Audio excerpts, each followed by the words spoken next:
They handcuffed a man on his own porch in the snow, calling him dangerous.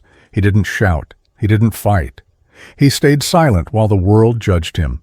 They thought he was broken, but they didn't know who was watching. Before we begin, tell us where you're watching from, and subscribe for more stories of faith, courage, and the miracles God hides in the darkest places. Winter presses down on a quiet Denver street. Snow settles on wooden steps, iron railings, and a single porch where a man and a dog share the cold, surrounded by silence that feels earned and fragile. The man sits on the porch as if it is a checkpoint, his back straight, shoulders set, breathing measured. He tells himself it's just another afternoon, just another task. He tells himself the quiet is real. The metal in his hands disagrees. He wipes a cloth along a corroded edge, slow and deliberate. The piece is harmless now, stripped, inert, but his mind refuses to accept the present. His fingers remember heat. His ears remember thunder. The cloth drags over rust and catches, and the sound is small and sharp like a match struck in the wrong room. His pulse jumps. He exhales through his nose and waits for the tremor to pass. It doesn't. PTSD isn't a memory. It's a pressure system. It moves in fronts, collides without warning. He has learned the rules well enough to survive them. Sit. Breathe. Name 5 things you can see. Name 4 you can touch. He names the grain in the porch boards, the cold bite in the air, the weight of his boots. He names the dog. The German shepherd lifts his head at the sound of the man's breath changing. No command is given. None is needed. The dog knows the man's rhythms the way a sailor knows the sea. He doesn't crowd. He doesn't retreat. He positions himself where he can see the street and the man at the same time, a living compass needle that points to safety. The man wipes again. He is not polishing. He is erasing. Each stroke is a small promise. If I make this clean, I can make myself clean. If I take care of what's left, maybe what's broken won't scream so loud. He tells himself the work is maintenance. He tells himself it's grounding. The truth sits between those words, heavy and patient. A sound floats from across the street, a door closing, then the soft scuff of boots on snow. He doesn't look up. Looking up too fast can feel like a threat. He waits until the feeling settles and then raises his eyes. A woman stands on the sidewalk opposite, phone in hand. Her posture is cautious, her gaze fixed. He recognizes the look. He has worn it himself in different places at different times, when the unknown decided to wear a human shape. He wants to raise a hand, to say something ordinary. Good afternoon. Cold day. Ordinary words are powerful. They can turn a moment into a bridge. But the words tangle. The pressure system shifts. He imagines how he must look, a man alone on a porch, winter uniform, metal parts laid out like artifacts from a life no one here understands. He imagines the story forming in her mind, assembling itself without his permission. He watches her thumb move. He hears the click he cannot hear, the call being placed. The dog stiffens, not in alarm, but in recognition of change. The street's quiet alters its pitch. Tires on packed snow carry differently when they come. With intent. The man sets the cloth down. He rests his hands on his knees and waits. He has waited before. The patrol car arrives with the gravity of a verdict. Lights stay off, which somehow makes it worse. The doors open. Boots crunch. Voices carry. The dog rises and places himself half a step forward, chest out, eyes steady. The man lifts a hand, palm open, a gesture he learned long ago that says, "I am not your enemy." He keeps his voice calm when he speaks. He keeps it low. Afternoon. The questions come quickly. They are shaped like concern, but weighted with suspicion. Are those weapon parts? Are you alone? Have you been feeling unstable? The words unstable and armed circle him like birds that smell carrion. He answers carefully. He answers truthfully. He does not argue. He has learned how arguments end when the air turns thin. Inside, another voice keeps score. Don't flinch. Don't reach. Don't raise your voice. He feels the old anger coil and checks it where it stands. Anger is useful in the right place. This is not that place. He thinks of the dog's breathing and matches it. He thinks of the snow and how it muffles sound. One officer's hand drifts closer to a holster. The movement is small. The meaning is not. The man's heart thuds hard enough to be felt in his throat. He names 3 things he can hear. He names the dog again. "I can put everything away," he says. "If that helps." It doesn't. The label arrives before the facts. A threat, they say. A concern for public safety. A neighbor reported a man with weapons and erratic behavior. The dog lets out a single, low sound. Not a bark, not a growl, a warning wrapped in restraint. The man gives a subtle signal with his fingers, and the sound stops. The officers note this too, but they read it backward. Control looks like danger to those who don't know its cost. They ask him to stand. He does. They ask him to step back. He does. The dog adjusts, never leaving his side, a shadow with a spine. Snow falls again, light and steady, as if the sky has decided to soften everything at once. Cuffs appear. The metal is cold. The click is louder than it should be. The man's jaw tightens. He thinks of all the times metal closed around him for a reason he understood. He thinks of the times it closed for reasons he didn't. He thinks of the dog. "Stay," he says, not to the dog's body but to his heart. The dog stays, though every instinct screams to move closer, to block, to become a wall. Loyalty is not always action. Sometimes it is endurance. The woman across the street is filming now. Her face has changed. Certainty has replaced fear. The story she called into being has found its ending, and it does not include the man's interior weather. It never does. As they lead him toward the car, he feels the old familiar fracture open, one part of him observing, another reliving. He focuses on the steps, on the snow, on the dog's eyes. He refuses to look at the metal. Parts on the porch. They will wait. They always do. The door closes. The street returns to quiet. The dog sits where the man last stood, facing the house, ears forward, mind working. He listens to the engine pull away. He does not chase. He does not howl. He memorizes the direction. Winter keeps falling, indifferent and exact. Somewhere inside the man, beneath the pressure system, beneath the labels and the cuffs and the borrowed fear, a stubborn ember refuses to go out. He has survived worse storms than this. He knows how to hold still and let them pass. He has learned the hard way that silence can be both a weapon and a shield. Snow thickens along the curb as the patrol car idles, its engine ticking like a clock, counting down a choice that has already been made. The door closes with a sound that lands inside him like a stone dropped into a well, and the world narrows to cold vinyl, metal, and the faint reflection of his own eyes in the glass. He keeps his breathing even, counts the rise and fall, lets the practiced calm settle where panic would like to bloom. The cuffs are not on yet, but the air carries the promise of them. He has learned to recognize promises that come wrapped as procedure.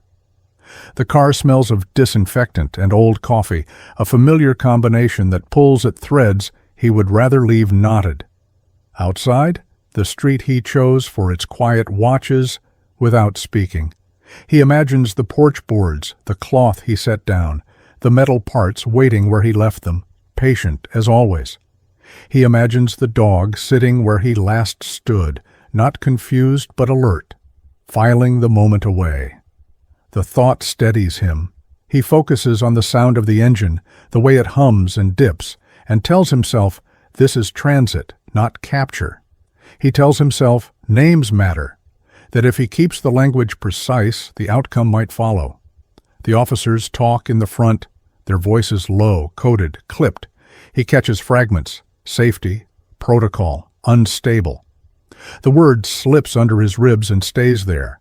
He wonders when unstable became a diagnosis anyone could apply at a distance, when the shape of a man's silence counted as evidence. He wants to correct them, to explain the difference between quiet and threat, between maintenance and menace, but explanation requires permission, and permission has already been denied. His mind tries to run two tracks at once, the present and the echo. He clamps down, chooses the present. The car pulls away, tires crunching through snow, and the motion nudges the pressure system awake. His heart spikes, his jaw tightens. He names colors in the passing houses, the way the snow dulls them, the rhythm of stop signs. He names the dog again, not aloud, a tether thrown across space. He remembers a winter convoy years ago, how stillness then meant survival, how every unnecessary movement drew fire. The memory arrives without invitation, complete with the smell of diesel and cordite, and he has to press it flat with both palms of his mind. He reminds himself that here, now, no one is shooting, that the loudest sound is a radio chirp. The radio chirps again, a short burst that changes the tone of the car. A question is asked and answered. He hears his own name spoken incorrectly and corrects it silently. Names matter. He watches the city slide by and feels the odd dissonance of being visible and unseen at the same time. A stoplight turns red. The car waits. A pedestrian crosses, glances at the back seat, looks away. He thinks of the woman across the street, of the certainty that replaced her fear once the uniforms arrived, and he feels a tired ache where anger would like to live. He knows that ache. He has carried it before and learned what it costs. He chooses not to feed it. He chooses to stay small inside himself, compact and ready. The officers ask him questions that sound like a checklist and feel like a net. Do you understand why we're doing this? Have you been under stress lately? Do you own weapons? He answers plainly, without elaboration, careful not to sound rehearsed, careful not to sound defiant. He hears the hesitation in his own voice and hates it, then forgives it. He is human. He has learned that forgiveness is not a reward, but a tool. The car turns toward the station, a low building with windows that glow too brightly against the snow. He feels the shift before it happens, the moment where the possibility of being released evaporates and is replaced by the certainty of being processed. The pressure system settles into a new pattern. He thinks of the dog again, of the way loyalty expresses itself as patience, of the discipline it takes to wait when every instinct says move. He borrows that discipline and makes it his own. At the curb, the engine cuts. The door opens. Cold air rushes in and sharpens the moment. He steps out when told, keeps his hands where they can be seen, keeps his eyes level. He does not scan. He does not challenge. He walks because walking is allowed. Inside, the station smells like the car multiplied by 100, layered with floor cleaner and paper. The lights are harsh. The room hums with small noises, keyboards, printers, voices. He feels himself become an object of interest, then of amusement, then of dismissal, all in the space of a few steps. Someone makes a joke he pretends not to hear. Someone else asks a question already answered. The word unstable surfaces again, softer this time, like a suggestion.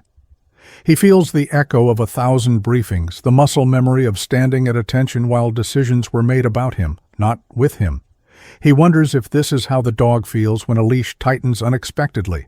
Not pain, exactly, but a sudden loss of agency that demands trust. He is guided to a counter, asked to empty his pockets. He does so. The metal parts from the porch are not here, but the idea of them seems to be hovering between the officers as if proximity were guilt. He answers more questions. He feels the tug of a familiar argument rising in his chest, the one that says, "Prove yourself, show them who you are." He swallows it. He has learned that proof offered too eagerly reads as weakness to those looking for confirmation. A door opens, another room, a chair, time stretches. He sits and waits because waiting is safer than pushing. He listens to the building breathe. Somewhere beyond the walls, the dog waits too, and the parallel steadies him. He thinks about the difference between danger and discomfort, and how often the two are confused. He thinks about winter and how it strips a city to its bones, reveals the lines beneath the paint. He tells himself, this is not the end of anything, just the narrowing of a corridor. Corridors can be navigated. He lifts his head when footsteps approach, not because he expects relief, but because attention is required. A voice calls his name again, closer to correct this time. He stands when told. The promise he sensed earlier clarifies into a procedure that clicks into place, efficient and impersonal. As the next door opens and the air changes, he catches a final fragment of conversation behind him, a phrase about paperwork and containment, and something in his chest goes very still, the way it does just before a storm breaks. Fluorescent light hardens the station's air as snowmelt tracks across tile, turning an ordinary intake room into a narrow threshold where labels become restraints. The cuffs close at last, not with drama, but with a practiced economy that makes the sound feel heavier than it should, a finality disguised as routine, and he registers the cold first, then the pressure, then the quiet way. His wrists adjust because bodies remember even when minds protest. He does not look down. Looking down would invite a story he does not want to read. He keeps his gaze level and his breathing measured, counts the beats the way he once counted steps between cover, the way he learned to count when counting kept him alive. The officers speak around him, not to him, words passing like weather fronts, custody and safety and processing, phrases that claim neutrality while carving a shape that fits him whether he fits it or not. He feels the old split open inside, the part that observes and the part that feels. And he leans into the observer, the one trained to inventory without judgment, because judgment would be fuel, and he has learned how fires start. He thinks of the porch again, of the way the cloth lay folded where he set it down, of the metal parts waiting for a hand that will not return tonight, and the thought lands like a bruise, dull but spreading. He thinks of the dog and the command he gave, not aloud but with his eyes, and he trusts that command the way he trusts gravity, because loyalty is a constant even when context fractures. Someone adjusts the cuffs, tighter than necessary or just precise enough to feel personal, and the small pain sharpens his focus. Pain is honest. It does not pretend to be policy. He names it and moves on. A camera clicks somewhere, a clerk asks for a spelling, a keyboard chatters, and the rhythm of the room settles into a grind that erases individuality by design. He hears his past spoken as shorthand, veteran, stress, history, and he wants to correct the math, to explain that stress is not a verdict and history is not a weapon unless someone decides to wield it, but he keeps the words sheathed. He knows how words can be turned, how explanations can be read as excuses by those who have already chosen their conclusion. He is guided from one marker to another, told to stand here, to turn, to wait. And he complies because compliance is not surrender. It is a tactic, and tactics are the language he speaks best. The cuffs bite again when he shifts, and he remembers another winter, another room, another set of restraints that meant something else entirely, and the memory rises with teeth. He presses it down with detail, the color of the floor, the hum of the lights, the weight of his boots, the fact of now. He hears laughter from a desk behind him, not cruel enough to be called cruelty, not kind enough to be dismissed, the thin sound of people convincing themselves that a joke is harmless if it lands on someone already decided to be other. He feels the old anger knock and does not open the door. He has learned what anger costs in places like this, how it is recorded, how it becomes a second charge written in invisible ink. He steadies himself by thinking of the dog's patience, of the way waiting is an action when action would be catastrophic. A form is placed before him, the pen offered like a test, and he signs where indicated, his name neat and controlled, because names matter, and he will not let them take that too. He notices how the room treats him now that the cuffs are visible, how certainty crystallizes, how questions stop pretending to be questions, and he catalogues the shift without comment. This is how lines are drawn, not with argument, but with posture. He wonders briefly if the woman across the street is still filming, if the story she told herself has grown comfortable with its ending, and he lets the thought pass without heat. He refuses to carry her fear as his burden. He is led down a hallway that narrows the sound, the walls closing in just enough to remind him of places where corridors meant danger, and he forces his shoulders to relax because tension reads as intent. He counts doors, counts steps, keeps his eyes forward. The cuffs scrape when he is told to stop, and the scrape echoes louder than the laughter did, a reminder that objects speak in places where people do not listen.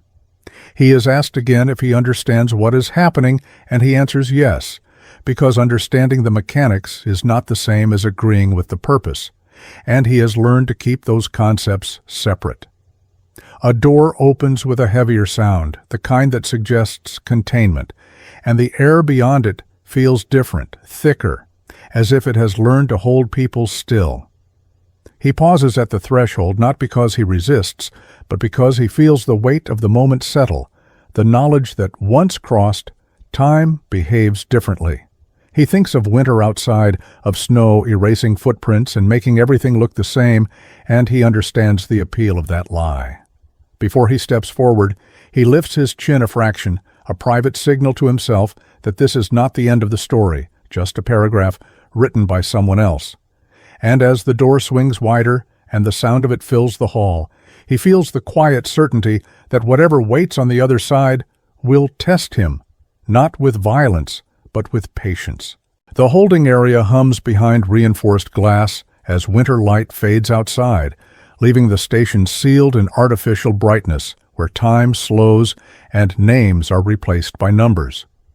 They take him through another door, and the sound changes, becoming flatter, more absorbed, as if the building has learned how to swallow intention, and the room beyond is small and clean in the way places designed for waiting often are. A bench, a wall, a camera that does not blink, and the knowledge that attention here is constant even when conversation is not. The cuffs are removed with the same efficiency that placed them on, and the absence of pressure makes his wrists feel exposed, as if the metal had been doing more than restraining, as if it had been anchoring him to a script he understood. He sits when told and waits because waiting is an action he has practiced to the point of reflex. The door closes with a sound that suggests agreement, not force, and the finality of it settles slowly, like snow filling tracks. He notices the temperature first, cooler than the hallway, then the smell, faintly antiseptic, and he calibrates himself to the room as if it were terrain, mapping edges, blind spots, angles of light. The camera's presence is not threatening so much as comprehensive, a reminder that stillness here is curated, that every shift carries meaning to someone watching from elsewhere. He sets his hands flat on his knees and feels the tremor he has been holding back finally arrive, subtle but persistent, a vibration that travels from bone to thought. He breathes into it and names it without shame. Stress response, normal under abnormal conditions. He repeats the words until they lose their teeth. Outside the glass, voices drift, sometimes close enough to catch a phrase, sometimes distant, the building speaking to itself. He hears the shorthand again, veteran, incident, unstable, and the word does its quiet work, rearranging the way he is perceived without ever touching him directly. He thinks of the dog and feels the sharp ache of separation, not because he doubts the animal's steadiness, but because he knows what it costs to wait without context, how loyalty strains when information is withheld. He imagines the dog's mind assembling possibilities, choosing restraint because restraint has always been rewarded, and the image steadies him more than any technique ever did. He rubs his wrists and feels the faint indentation left by the cuffs, a temporary mark that carries an outsized weight, and he considers how easily marks become narratives when someone else holds the pen. A guard passes the window, glances in, looks away, and the brief indifference feels heavier than scrutiny, a confirmation that he has been filed undersolved, contained, no longer requiring curiosity. He leans back and lets the bench support him, aware of the way fatigue slips in through small openings, the way the mind begins to bargain when time stretches without landmarks. He resists. The urge to rehearse explanations, to craft speeches that will never be heard, because he has learned how rehearsal feeds rumination, and rumination feeds collapse. Instead, he inventories the present, the hum, the light, the distant ring of a phone, the faint vibration of footsteps, and he stays.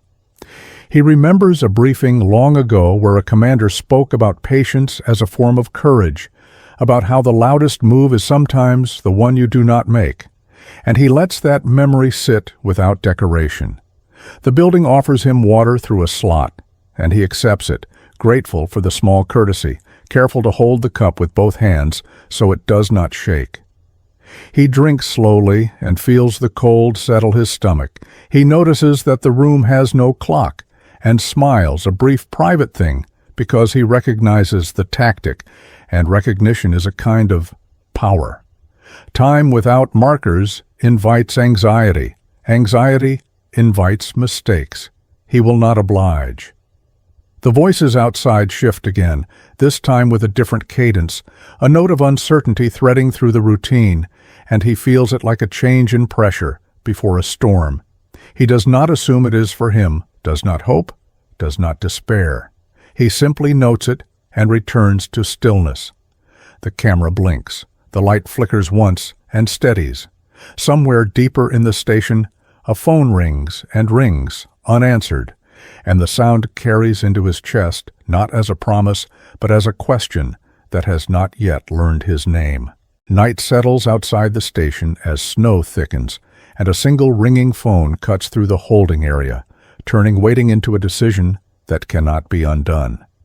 The sound reaches him through the glass, not as noise, but as pressure, a vibration that rearranges the room's stillness, and he feels the shift before anyone says a word, the way he once felt weather change through body heat and silence long before instruments confirmed it. He lifts his head slightly, not in hope, but in readiness, because readiness has saved him more times than hope ever did. The door opens a fraction, and a voice calls his name, closer to correct than before, and that detail matters because precision often precedes consequence. He stands when told, slow and deliberate, hands visible, posture neutral, and walks to the counter where a handset waits with a cord that looks older than the building, a thing built for voices that carry weight. The guard says little, only that he has one call and not much time, and the phrasing lands as permission framed like restraint. He nods, accepts the phone, and the cold plastic fits his palm as if it remembers him, as if hands like his have held it before. He dials from memory, not because the number is secret, but because remembering it keeps him anchored to a version of himself that existed before the porch, before the labels, before this room learned his outline. Each tone lands cleanly, and between them he measures his breath, counts the pauses, refuses to rush the moment into meaning. When the line answers, the voice on the other end is clipped, professional, shaped by rooms where urgency is ordinary and clarity is currency, and he gives what is asked without ornament, name, service number, a brief statement of location, the simplest possible description of circumstance. He hears the change immediately, the subtle recalibration that happens when information snaps into alignment, and he feels a quiet relief that is not rescue, but recognition. He does not argue. He does not persuade. He states facts as if they are coordinates, trusting the system to plot them correctly if it is given the chance. The voice asks a follow-up, then another, and he answers, careful not to editorialize, careful not to sound like a man pleading from a room without windows. He keeps his tone even, because evenness carries authority in places like this, and authority is what moves wheels without squeal. The call ends not with promises, but with instructions, brief and precise, and he returns the handset to its cradle as if it were a loaded tool, aware that contact leaves residue, that making the call has changed the air in ways that will not be immediately visible. He walks back to the holding area and sits, feeling the tremor in his hands subside into a steadier hum, the kind that signals focus rather than fear. Outside the glass, the station's rhythm stutters, not stopping but misfiring, conversations overlapping, phones ringing with a new insistence, footsteps that hesitate and then double back. He keeps his eyes forward and his mind quiet, because anticipation is a trap that eats its own tail. He thinks of the dog, of how the animal understands waiting as a form of work, and he borrows that understanding wholesale, letting it fill the space where anxiety would like to stretch. He remembers another night long ago when a single radio call shifted an entire operation, how the knowledge of being heard changed nothing and everything at once, and he allows that memory to exist without chasing it into meaning. A guard passes, glances in, looks again, this time with curiosity that was not there before, and the small change confirms what he already knows, that information has begun to move through channels that were closed to him minutes earlier. He resists the urge to sit taller, to perform confidence, because performance invites scrutiny, and scrutiny invites delay. He remains as he is, a man waiting in a room designed for it, letting procedure run its course now that it has been properly fed. Time behaves oddly, compressing and expanding in the same breath, and he marks it by listening to the building, to the cadence of voices beyond the door, to the way certain words recur with new emphasis. He hears his name spoken again, this time without humor, without shorthand, and he allows himself a single internal acknowledgement, a nod to the discipline that carried him here intact. He thinks of the porch and the metal parts, of the promise he made to himself with each careful stroke of cloth, and he understands that maintenance sometimes requires escalation, that care is not always quiet. The phone rings again somewhere deeper in the station, answered this time with a sharper tone, and he senses the ripple move outward, touching desks, reaching corners, rearranging assumptions. He does not know what will happen next, not in detail, and he does not try to know because trying would fracture the calm he has built with effort and patience. He focuses instead on what he can control, his breath, his posture, the decision not to feed anger, the commitment to remain legible, even when the room prefers him simplified. The light hums, the camera blinks. Outside, snow continues to fall, indifferent and thorough, and he imagines the dog lifting his head at the distant sound of engines he cannot hear, choosing stillness over impulse, and he smiles barely, because some bonds hold across walls and weather alike. When the door opens again, wider this time, and a different set of footsteps approach with a purpose that feels heavier than before, he stands without being told, ready not for release but for the next instruction, aware that the call has turned waiting into motion and motion into consequence, and that whatever comes through that doorway will not be neutral, will not be casual, will not be small. Rotor thunder fractures the winter night outside the station, snow lifting in sudden spirals as authority arrives with a sound that cannot be ignored. He hears it first as a pressure in his chest, a low insistence that vibrates the glass before it becomes sound, and his body recognizes it faster than his mind allows, the way it always does when machinery announces intent. The room tightens around that vibration, conversation stalling mid-sentence, a phone left ringing too long, a chair scraping where it should not, and he understands that whatever the call set in motion has reached the outer edge of this place. He stands without instruction, not because he expects release, but because readiness is the only posture that makes sense when variables collapse. The door opens, and does not close right away. An omission that speaks louder than any command, and footsteps move with purpose rather than habit, heavier, measured, unwilling to be hurried by local rhythms. He keeps his hands visible, his shoulders neutral, his breathing even, and lets the observer part of him take over, noting the change in cadence, the way voices sharpen and soften depending on who is speaking to whom. Titles pass like currency, not all of them spoken aloud, and the temperature in the room drops a fraction as if winter itself has stepped inside. He thinks of the dog and feels the familiar pull, the certainty that the animal has already registered the sound, has already aligned instinct with restraint, waiting for the moment when patience will be rewarded rather than punished. The thought steadies him as a uniform figure appears at the threshold, not one he recognizes from this building, posture different, bearing less interested in persuasion than in completion.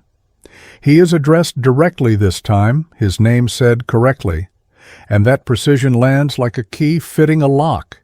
He answers when spoken to, and nothing more, because surplus language is noise in rooms like this.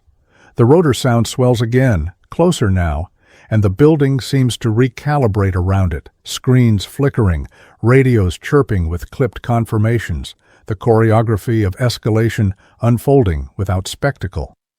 He remembers another winter night long ago when a similar sound meant extraction under fire, when clarity arrived in the form of orders that did not ask for agreement, and the memory sits beside the present without overtaking it, a comparison rather than a relapse.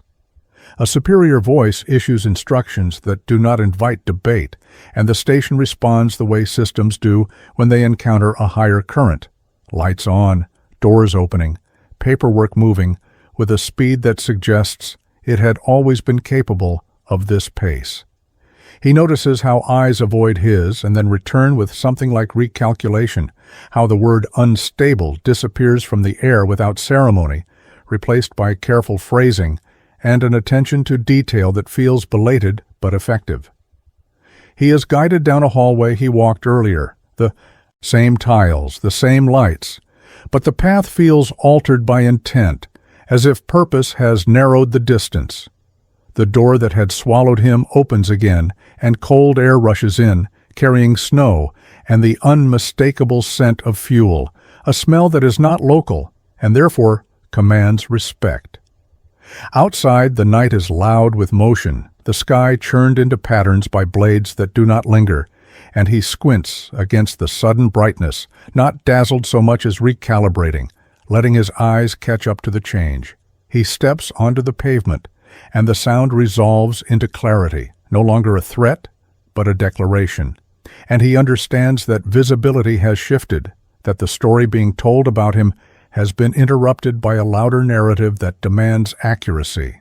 He feels the cuffs removed without comment, the absence of weight, a physical relief he refuses to celebrate because celebration invites backlash in transitional moments. He rubs his wrists once and lets his hands fall to his sides, a gesture small enough to pass unnoticed, significant enough to matter to him. Across the lot, a figure moves toward him with authority that does not need to raise its voice, and he recognizes the language of command in the economy of motion, the way purpose compresses gestures until nothing extraneous remains. He answers questions that are not accusations, provides confirmations that sound like coordinates rather than defenses, and watches the local hierarchy reorder itself in real time, a quiet shuffling that replaces certainty with compliance. The rotor sound begins to recede, lifting and shifting, and with it the tension that had filled the space like static, leaving behind a cleaner air that feels earned rather than granted. He turns his head and sees the dog at the edge of the scene, guided by a hand that knows when to hold and when to release, the animal's attention locked on him with a focus that carries no doubt, only readiness. He gives the smallest signal, a tilt of the chin, and feels the response immediately, loyalty translating into stillness rather than surge, a discipline forged through shared days and nights that required trust more than speed. The animal's presence stitches something back together inside him, not dramatically, not all at once, but enough to take the edge off the fracture that had been widening since the porch. He is told to wait again, but this waiting feels different, bounded by intention rather than erasure, and he accepts it with the same calm he has practiced all night, because control now lies in adherence rather than resistance. Papers move. Names are confirmed. A vehicle door opens and closes. He senses the station exhale, a collective release that follows the passing of responsibility upward, and he allows himself a single, measured breath that acknowledges the shift without claiming victory. The snow falls harder, flakes catching the light, erasing the sharp lines the night had drawn, and he thinks of winter's talent for resetting landscapes without apology. He does not know the exact shape of what comes next, but he knows it will not be small, not after sound like that, not after names spoken with care.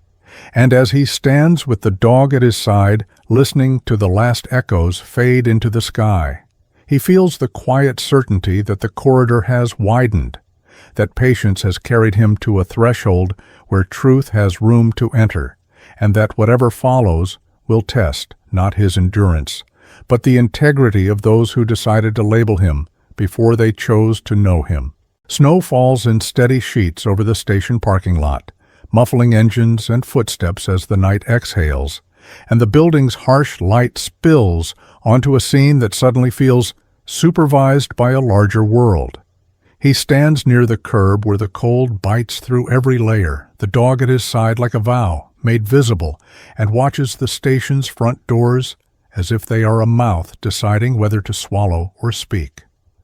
The rotor noise has eased into the distance, but it left behind a new gravity, and everyone inside the building moves as if the air has been relabeled, no longer casual, no longer certain, now careful.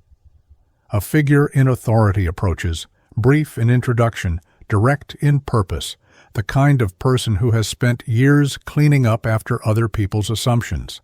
The man listens, answers with the same measured precision he used on the phone, gives the bare facts and nothing more, and feels the strange relief of being addressed as a person rather than a problem. He does not savor the moment. He has learned that savoring can turn into bitterness later, and he does not want bitterness as his souvenir. Papers are produced, signatures collected, a confirmation spoken quietly but with enough weight that the local officer's shoulders shift, as if they have been reminded what accountability looks like when it has a spine. The dog senses the change too, not through language but through the subtle relaxation of threat cues in the humans around them, and the animal's mind, shaped by past moments of sudden danger, chooses vigilance anyway. Not because the danger is present, but because loyalty cannot afford complacency. The man feels that vigilance as a steady heat beside him, and it steadies his own internal weather, which has been trying to make thunder out of every small sound since the porch. Someone opens a vehicle door and gestures for him to sit, not in the back as cargo but in the front as a witness, and that distinction lands in him like a quiet apology from the universe, imperfect but real. As he slides into the seat, the smell of the interior is different. Less stale coffee, more cold air, and new upholstery. And he finds himself noting the absurdity that in the middle of a life defined by high stakes, comfort can still arrive in something as small as a clean seat, and a voice that does not assume guilt. They drive him a short distance, not far, just far enough to separate him from the building that tried to turn him into a story, and he watches the station shrink in the rear window until it becomes a bright rectangle against the night, a lighthouse for the wrong kind of ship. The person beside him speaks in fragments that carry consequences: evidence preservation, incident review, mandatory reporting, and something about a formal complaint that will be followed whether anyone likes it or not. He nods once, not eager, not reluctant, simply acknowledging that the world is now doing what it should have done before the cuffs ever appeared. His hands rest on his thighs, wrists still marked, and he feels the instinct to hide the marks rise and then fade, because hiding is what shame asks for, and he has spent too many years carrying shame that was never his. The dog is nearby, either in a secured space or with a handler, and he can feel the animal's attention like a line stretched taut. The dog is not confused, merely watchful, still running the same mission it ran on the porch. Keep the man alive, keep the man anchored, keep the man from being swallowed by the past. He remembers that porch now, not as a place of danger, but as a place of intention, a simple act of cleaning old metal to quiet old ghosts. And he feels the bitter humor in how easily peace can be misread as threat when the person holding it does not match someone else's expectations. That humor flickers and dies quickly because it is attached to something raw, the knowledge that his control, his discipline, his effort to be safe all became suspicious precisely because he was alone and quiet and wearing the kind of history people prefer to turn into stereotype. The car stops.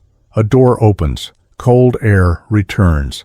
He steps out and sees his house again, porch light casting a small circle onto the snow, and for a moment he has to fight the urge to treat it like a perimeter that has been compromised. He breathes in, slow, deliberate, and reminds himself that home is not defined by whether someone else believes he belongs. The authority figure stays just long enough to confirm what will happen next in bureaucratic terms that feel like a protective spell. Records will be reviewed, the responding officers will be placed under investigation, body camera footage will be secured, and there will be follow-up. The words are not vengeance, they are structure. And structure is what his mind has been begging for since the moment the neighbor's fear became a phone call. The local officers who remain are quieter now, their eyes avoiding his, and he feels an unexpected pang not of sympathy, but of exhaustion, because he knows how systems train people to mistake compliance for righteousness, and he knows that when the system finally corrects itself, those who relied on the old shape of it often act surprised, as if consequences are a rare weather event rather than a predictable season. The neighbor appears at the edge of the scene, drawn by the return of vehicles and voices, and her presence tightens something in his chest. She does not approach boldly now. She stands as if unsure whether the street still belongs to her certainty. He watches her without hostility, because hostility would be easy, and he has not survived all he has survived to become easy. She offers a few words that sound like an apology and also like a defense, the kind people give when they are trying to be forgiven without admitting what they were protecting. He hears the fear underneath, and it makes him tired. He does not absolve her, but he does not punish her either. He simply says quietly that he was sitting on his own porch, trying to keep himself together. The simplicity of the statement seems to hit her harder than anger would have, because simplicity leaves no place to hide. She nods, small, and steps back, and he knows that will be the extent of her courage for now. Perhaps later she will learn to ask questions before she calls for uniforms. Perhaps she will not. He cannot control that. What he can control is how he walks back up his steps. The dog moves with him, a steady presence that refuses to let him drift into the familiar whirlpool of what-ifs. And as they reach the porch, the man sees the cloth where he left it, damp now, and the metal parts laid out like a confession. He kneels, not as a gesture of submission, but as an act of reclaiming, and he gathers each piece with care, placing them into the container he keeps for things that once mattered and still do. Things he is not ready to throw away because throwing them away would feel like throwing away the parts of himself that endured. Inside the house, he locks the door more out of habit than fear and feels the old instinct to scan windows, to count exits, to plan, and he lets the instinct exist without obeying it. The dog settles nearby, not sleeping deeply, not yet, but holding the quiet like a guard holds a line. In the days that follow, the story moves without him having to chase it. A supervisor returns to ask questions with a different tone. Paperwork arrives that names the incident for what it was, and the responding officers are removed from duty pending investigation. He hears, through the thin channels of rumor that still reach him, that the department is implementing training, that policies are being reviewed, that the word PTSD is being spoken in rooms where it used to be used as a punchline. He does not romanticize it. He knows systems change slowly and often only after they have injured someone enough to notice. But he also knows that change, even small, is not nothing. One evening, he sits again on the porch, not to tempt fate but to refuse to be displaced by it. And he listens to the neighborhood with the patience of someone who has learned that silence can be both threat and balm. The snow is softer now, the street quieter, and when a car passes, it passes without stopping. He takes the cloth and wipes the same piece of metal again, not because he needs it clean, but because the ritual is his way of telling his nervous system a new story. This porch is not a battlefield, this street is not enemy territory, and he is not a problem to be solved. The dog watches him with the same calm attention as always, and he feels the bond between them settle into something steadier than adrenaline, something closer to trust. He thinks about the mark the cuffs left on his wrists and realizes it is fading, but the memory is not, and he decides he will not let the memory harden into bitterness. He will let it become a boundary, a lesson carved into him without permission. Belong anyway, even when the world hesitates to grant it. Winter continues its quiet work outside, and inside, for the first time in a long time, he feels the pressure system ease, not vanish, but loosen, as if the storm has finally found a place to move on, leaving behind a sky that is still cold, but no longer collapsing. Sometimes the miracle does not arrive as fire from the sky or a voice in the wind. Sometimes the miracle is quieter. It is restraint when anger would be easier. It is truth holding its ground while fear shouts. It is a door that finally opens because someone chose integrity over assumption. Scripture reminds us, "Blessed are the peacemakers, for they shall be called children of God." In this story, the miracle was not the sound of authority arriving, but the unseen hand of God steadying a broken heart, protecting a loyal soul, and turning injustice into accountability without hatred poisoning the outcome. In daily life, many people carry silent battles. Some sit on porches of their own, trying to fix what the world cannot see. God's work often moves through patience, through witnesses who choose courage, through moments when truth is spoken calmly instead of screamed. When you choose mercy, discipline, and faith in the middle of confusion, you make space for God to act. That is how light enters ordinary streets, offices, homes, and hearts. If this story moved you, let it move forward through you. Share it with someone who needs hope. Leave a comment to speak your truth or offer a prayer. Subscribe to the channel so these stories of faith, justice, and quiet miracles can reach more hearts. And may God bless you and your family, guard your steps, calm your storms, and remind you that even in winter, His grace is at work.